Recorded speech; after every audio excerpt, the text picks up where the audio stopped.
My name is Zara, and for 25 years, I believed that perfection was the price of love.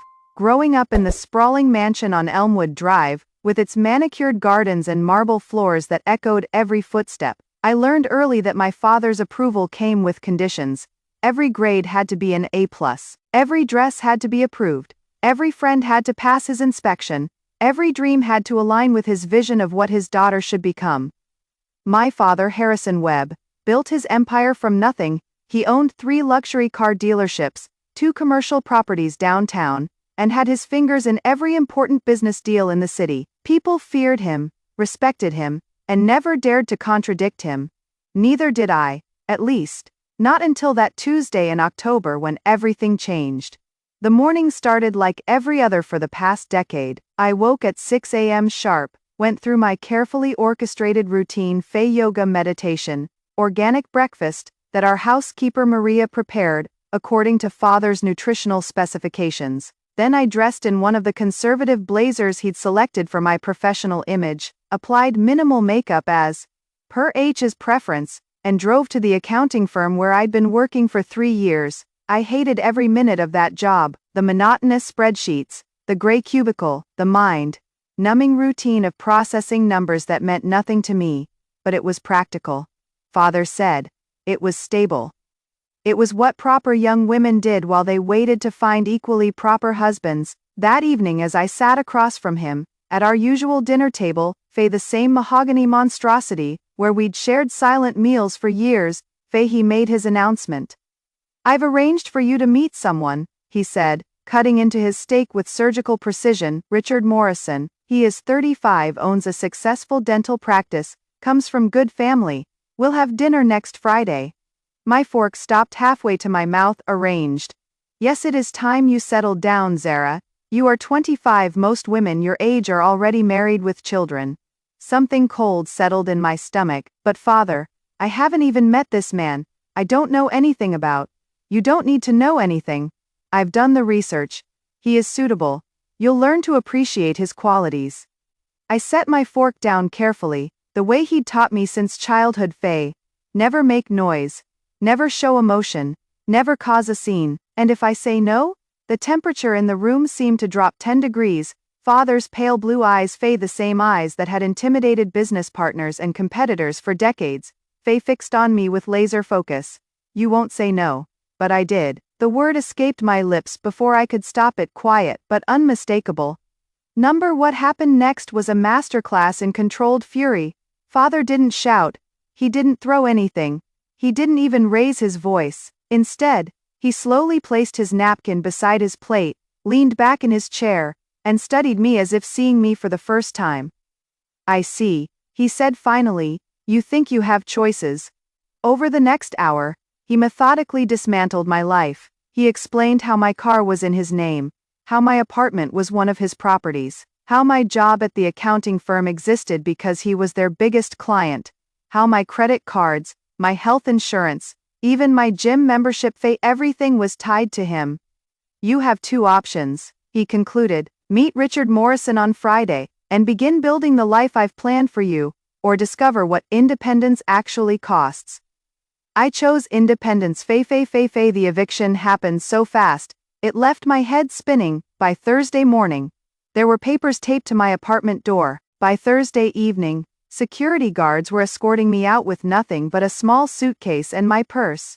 My car had already been repossessed. My credit cards were declined at the gas station where I tried to buy a cup of coffee. Father had been thorough. I spent that first night in a $20 motel room that smelled of cigarettes and defeat, staring at the water-stained ceiling, and wondering if I'd made the biggest mistake of my life.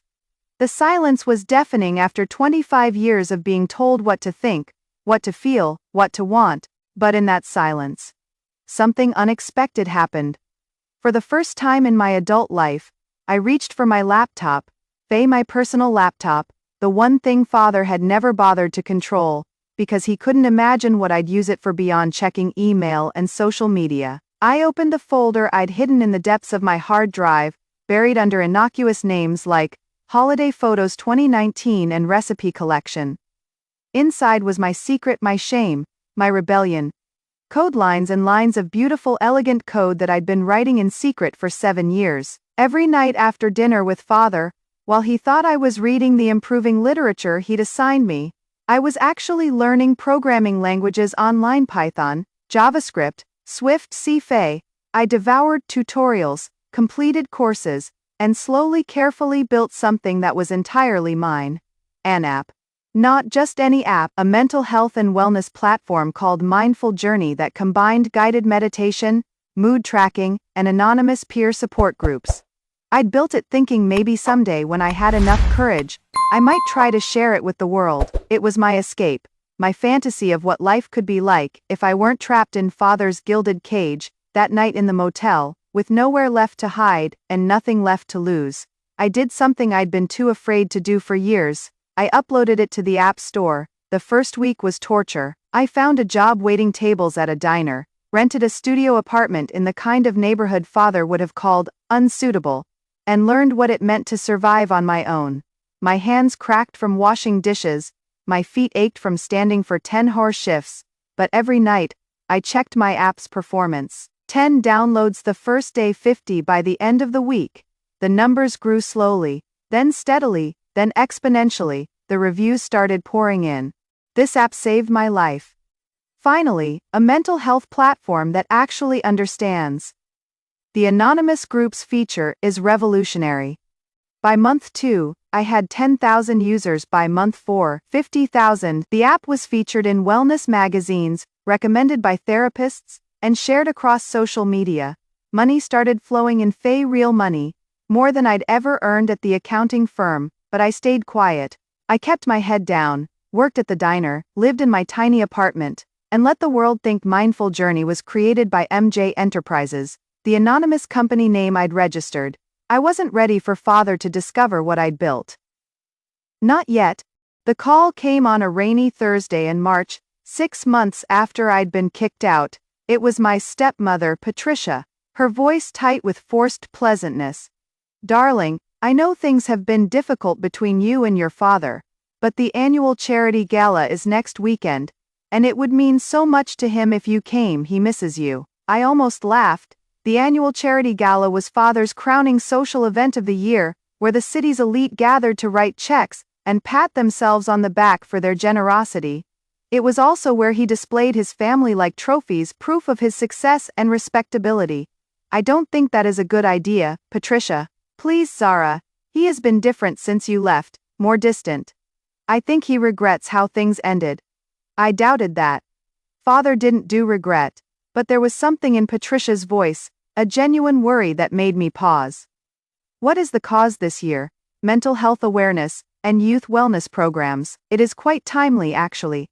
There has been so much attention on mental health apps lately, especially one that has been making headlines. My breath caught in my throat.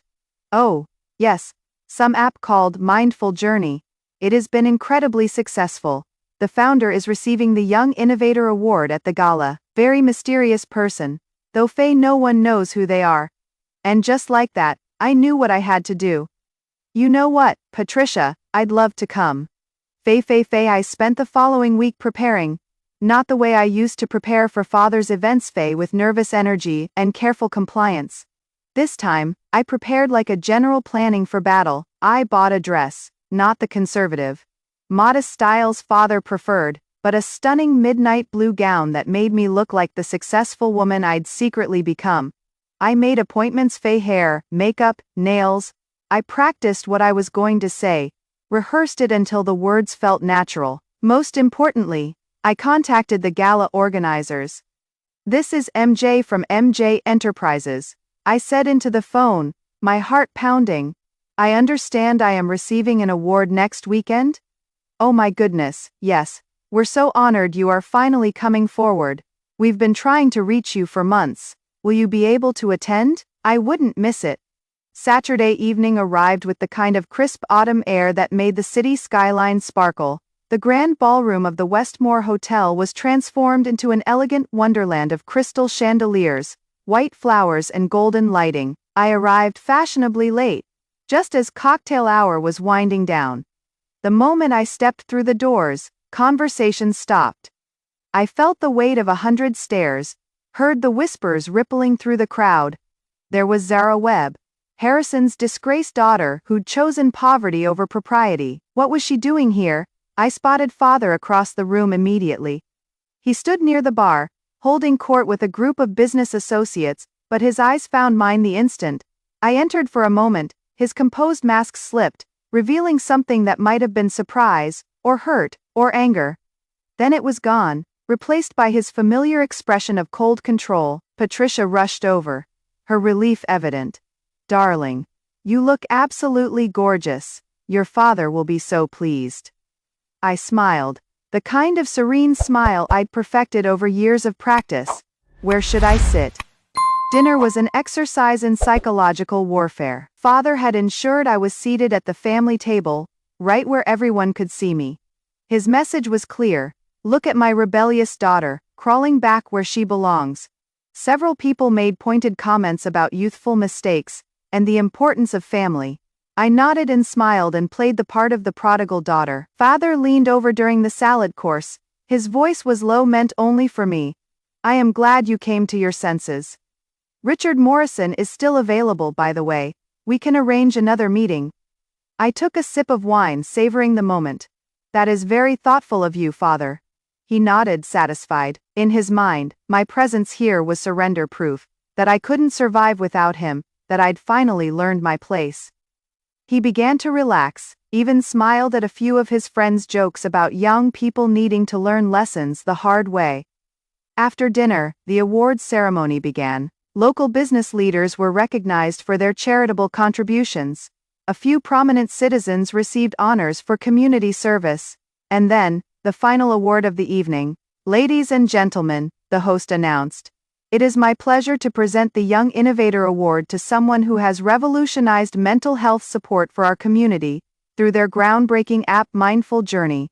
They've helped over 2 million users find peace, connection, and healing. Please welcome the founder of MJ Enterprises." I stood up. The silence that followed was complete. 1,000 people holding their breath, trying to process what they were seeing. At the family table, Patricia's hand flew to her mouth. Father's face went through a series of expressions: fake confusion, disbelief, and then something approaching horror. I walked to the stage with my head held high, my heart thundering but my steps steady. When I reached the podium and looked out at the sea of shocked faces, I found my voice. "Good evening. For those who don't know me, I am Zara Webb. Yes, Harrison Webb's daughter." I paused, letting that sink in. 6 months ago, my father told me I had no choices. He said I was nothing without his support, that I couldn't survive on my own. He was wrong about many things, but he was right about one: I am his daughter. Another pause. I could see father at the family table, frozen in his chair, and like him, I am successful not because of the advantages I was born with, but because of what I chose to build with my own hands. 7 years ago, while my father thought I was reading the books he assigned, I was actually teaching myself to code. While he believed I was being the perfect obedient daughter, I was creating something that would help millions of people. The audience was completely silent now, hanging on every word. Mindful Journey isn't just an app, it is proof that sometimes the best thing a parent can do is let their child fail and discover what they're truly capable of. I held up the crystal award, its facets catching the spotlight. "Thank you for this honor, and thank you, Father, for teaching me that the only approval I need is my own." The applause started slowly, then built to a thunderous roar as I walked off the stage. I caught sight of Father's table. Patricia was clapping, tears streaming down her face. Several of his business associates were staring at him with newfound respect, and perhaps a hint of envy, but Father himself just sat there, his hands folded in his lap, looking at me with an expression I'd never seen before: not anger, not disappointment. Something that might have been pride. Later, as the evening wound down and people began to leave, he approached me near the coat check. We stood facing each other for a long moment, two people who shared DNA but had never really known each other. 2 million users, he said finally. 2.3 million, actually we hit a new milestone last week. He nodded slowly. "And the revenue," I smiled. "Enough to buy my own mansion, though I prefer my studio apartment." For the first time in my life, I saw Harrison Webb truly speechless. Then, to my amazement, the corners of his mouth twitched upward in what might have been the beginning of a smile. "You know," he said, "I always wondered why you were so quiet during family dinners. Now I understand, you were planning. I learned from the best." He extended his hand, a formal gesture, but genuine. Would you? Would you be interested in having coffee sometime? I'd like to hear more about this app as a businessman. You understand. I shook his hand, feeling the weight of 25 years shifting between us. I'd like that, but father? Yes? We'll meet at a coffee shop of my choosing, and I am buying.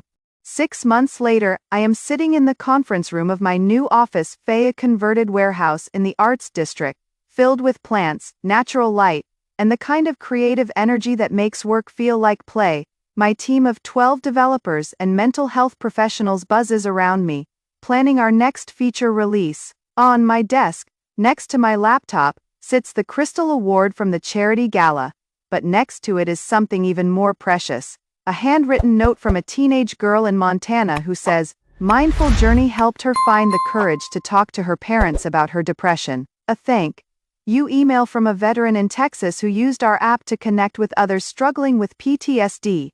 A photo sent by a mother in Ohio whose daughter used our platform to find support after losing a friend to suicide.